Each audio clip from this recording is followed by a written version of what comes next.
and this newly discovered biblical site that existed during the time of Christ. Wow, look at that! That's unbelievable. For 2 millennia, the red letters of the New Testament were thought to be a closed book. But beneath the shifting sands of the Nile and the basalt ruins of Galilee, voices long silenced are beginning to whisper. Recent archaeological finds haven't just uncovered stone and mortar. They have unearthed a shadow history of the most famous man in time. This is not just about a missing verse.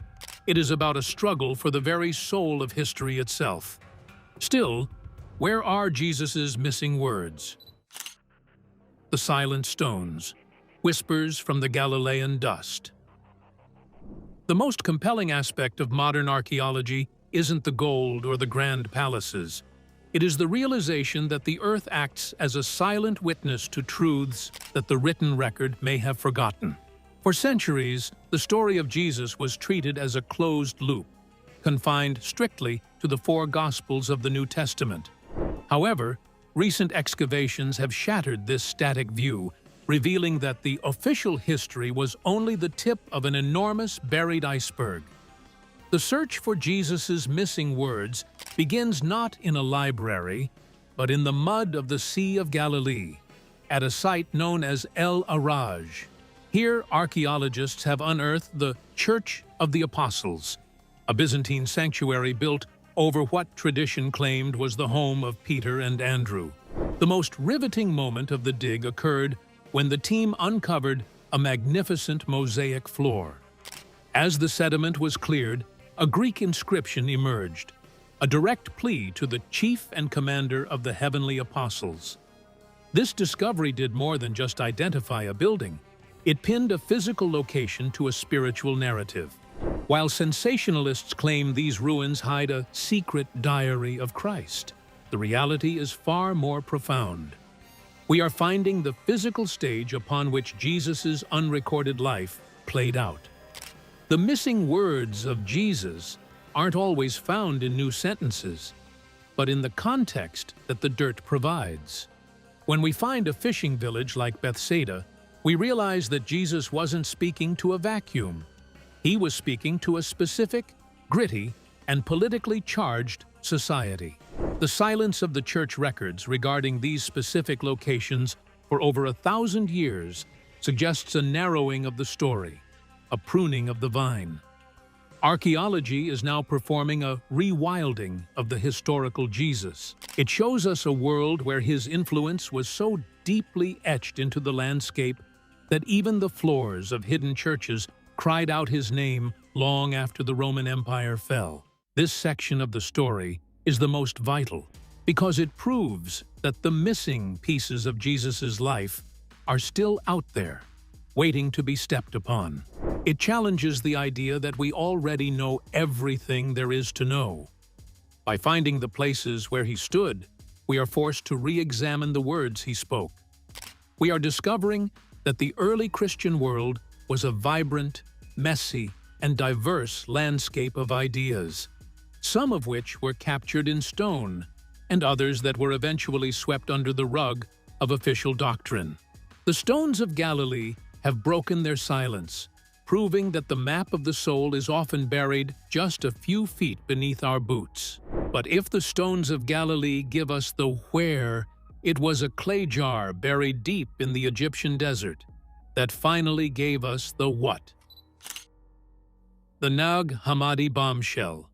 Voices from the jar. If the ruins of Galilee provided the physical stage, it was a chance discovery in the Egyptian desert that finally broke the seal on the missing dialogue. Nag Hammadi Desert. This is the approximate location where in 1945 a farmer and shepherd named Muhammad Ali uncovered a large earthenware jar. In December 1945, a local farmer named Muhammad Ali al-Saman was digging for sabak, a nitrogen-rich fertilizer near the towering limestone cliffs of Jabal al-Tarif. His shovel struck something hard, something that didn't belong in the soft silt. It was a large earthenware jar, sealed with bitumen. Initially, he hesitated to break it, fearing a jinn or desert spirit might be trapped inside. But the lure of gold was stronger than the fear of spirits. With a heavy blow, he shattered the ceramic, and instead of coins, a cascade of golden-brown papyrus tumbled into the sand. He had found 13 leather-bound codices containing over 50 distinct texts. These were the Lost Gospels, a library of thought that had been buried for over 16 centuries. These books had been hidden away, likely by monks from the nearby monastery of St. Pachomius during a period of intense religious purging. In the mid-4th century, Athanasius, the powerful bishop of Alexandria, issued a strict decree defining which books were canonical and which were polluted. To save their most precious and most controversial writings from the bonfire, someone chose the silence of the desert over the destruction of the church. The Gospel of Thomas is a non-canonical book. It's not a book or found in the Bible, and for good reason. It's full of all kinds of heresies and weird beliefs. Among these pages was the crown jewel of the find, the Gospel of Thomas.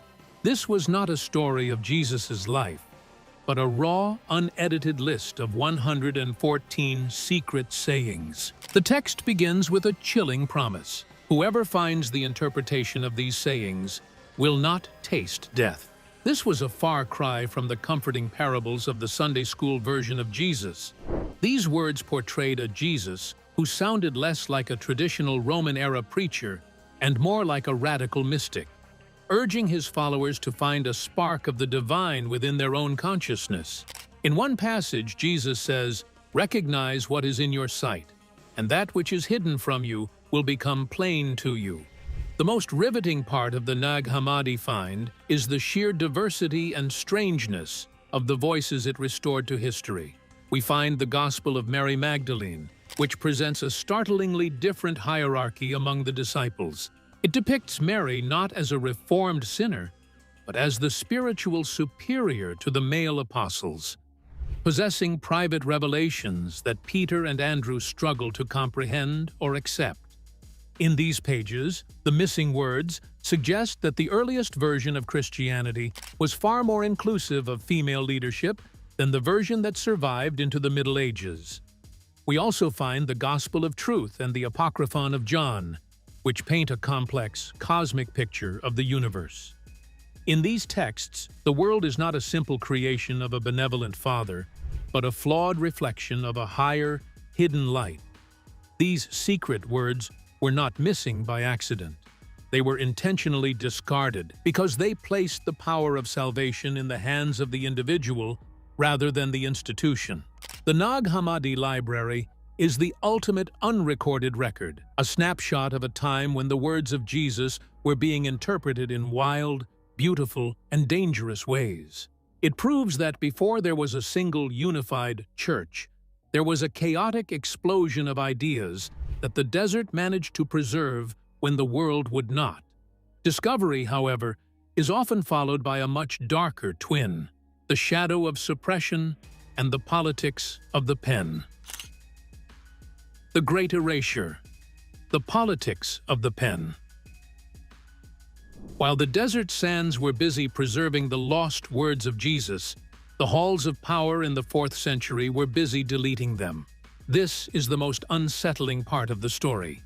The realization that the Bible we hold today is not just a divine collection, but a survivor of a brutal intellectual war. For the first 300 years after the crucifixion, there was no single Bible.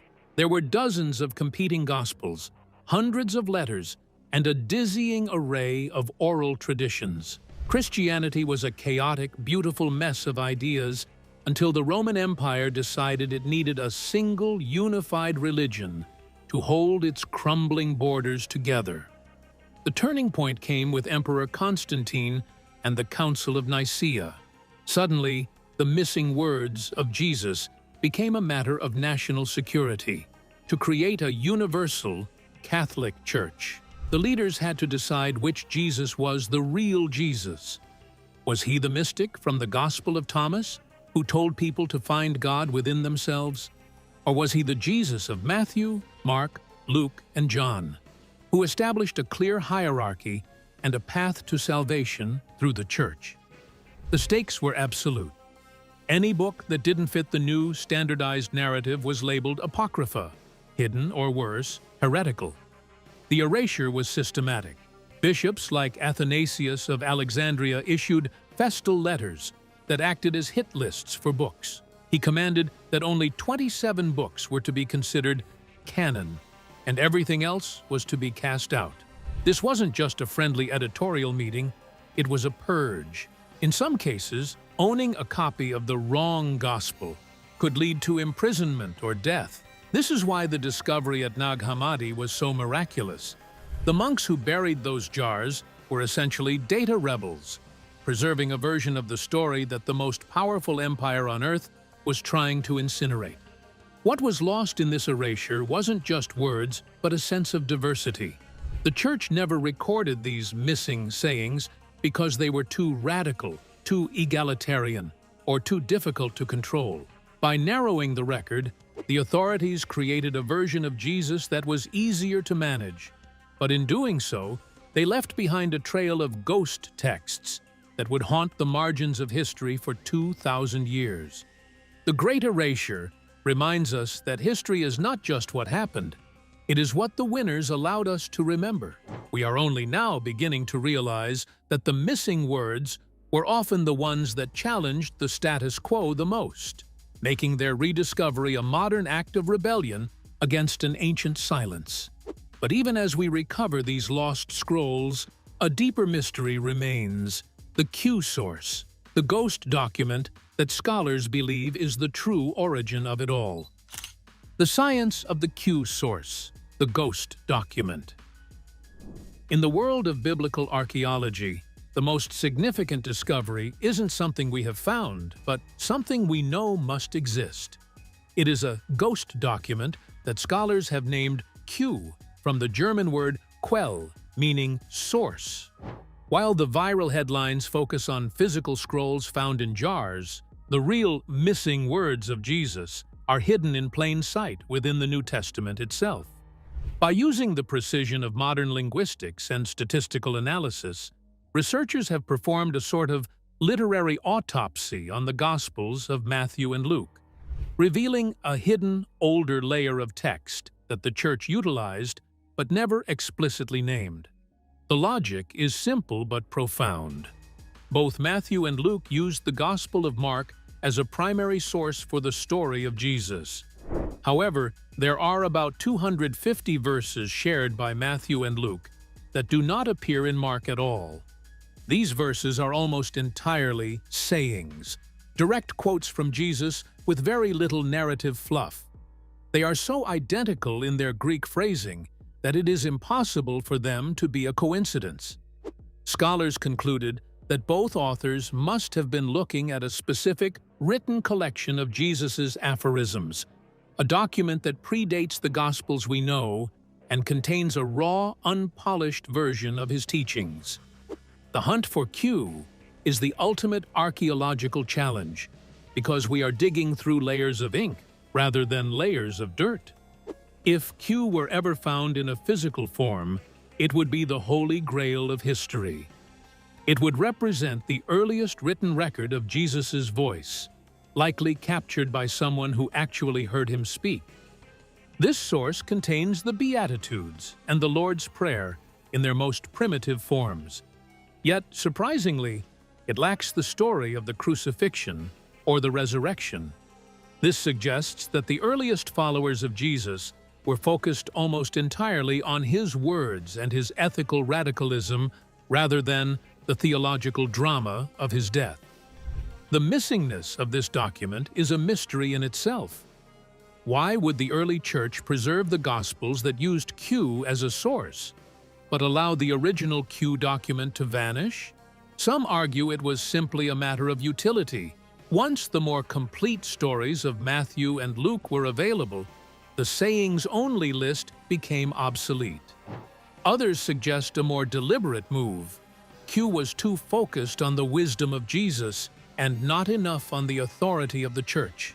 Ancient discovery is shedding light on the early church. The Megiddo mosaic dates back nearly 2,000 years, and experts believe it decorated one of the earliest Christian worship sites in Israel. By identifying the fingerprints of Q, science has given us a window into a time when Jesus' words were the only thing that mattered, before they were wrapped in the heavy robes of tradition and doctrine. But as we reconstruct these ancient echoes, we face a final modern hurdle. How do we know if any of it is actually true? Authenticity versus legend, the trial of the papyri. In an era of viral misinformation, the question isn't just what was found, but whether it is real. When a headline screams about Jesus' missing words, the burden of proof falls on a specialized group of detectives, papyrologists, and forensic linguists, to determine if a new word is truly an ancient echo or a clever modern forgery. Science employs a rigorous gauntlet of tests. The first line of defense is carbon-14 dating. By analyzing a tiny fragment of the material, be it papyrus, parchment, or leather, scientists can determine the age of the physical medium. If a secret gospel is written on paper from the 19th century, the mystery ends before it begins. However, an ancient piece of paper doesn't guarantee an ancient message. Forgers often acquire blank scraps of genuine 2,000-year-old papyrus to host their fake revelations. This is where the science of the hand comes in. Paleography, the study of ancient handwriting, allows experts to analyze the ductus, the direction, pressure, and speed of the scribe's pen. Every century and region had a specific font. If a scribe in a supposedly 2nd century text uses a Greek letter shape that didn't develop until the 5th century, the document is exposed as a fraud. Beyond the physical, there is the linguistic DNA of the text. Scholars look for anachronisms, words or concepts that didn't exist during Jesus' time. If a newly discovered saying uses a theological term that only became popular after the Council of Nicaea, it's a clear sign of a later invention. Conversely, when a text like the Gospel of Thomas uses specific Aramaicisms, Greek phrases that only make sense if they were originally thought in Aramaic, the language Jesus actually spoke, it adds a massive layer of credibility. It suggests the text is a translation of a very early, very raw oral tradition. The most riveting tool in the modern arsenal is multispectral imaging, MSY. This technology uses different wavelengths of light to see ink that has faded into invisibility or been scraped away. Often, ancient scribes would wash an old piece of parchment to reuse it. A palimpsest, MSI, allows us to look underneath the recorded words of the church to see the missing words hidden in the fibers. Through this lens, archaeology isn't just digging in the dirt. It's digging through the very ink of the past. We are finding that the truth of Jesus' words isn't a single static point, but a spectrum of history that science is only now beginning to fully illuminate. As the dust settles on these discoveries, we are left to wonder, if the words are real, how do they change the story we thought we knew? The living echo. The hunt for the missing words of Jesus ultimately reveals a profound truth about how we consume history. We are obsessed with the lost because we sense that the found is incomplete.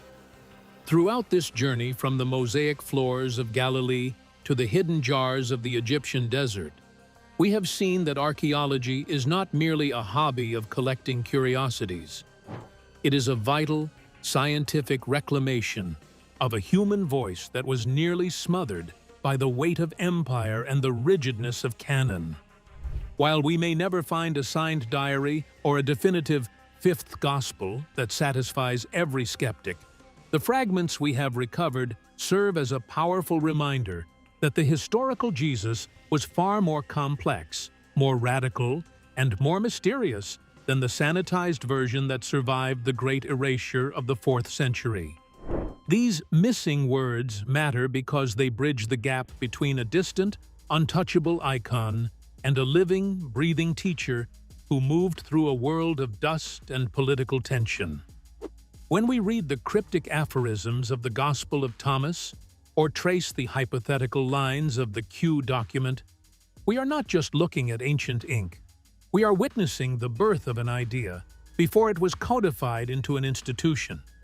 These discoveries prove that the early Christian movement was a vibrant laboratory of thought, where women held authority, where the kingdom was an internal state of being, and where the search for God was a personal quest rather than a legal obligation.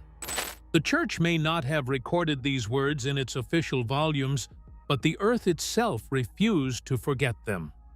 Ultimately, the most riveting discovery is that the story of Jesus is still under construction.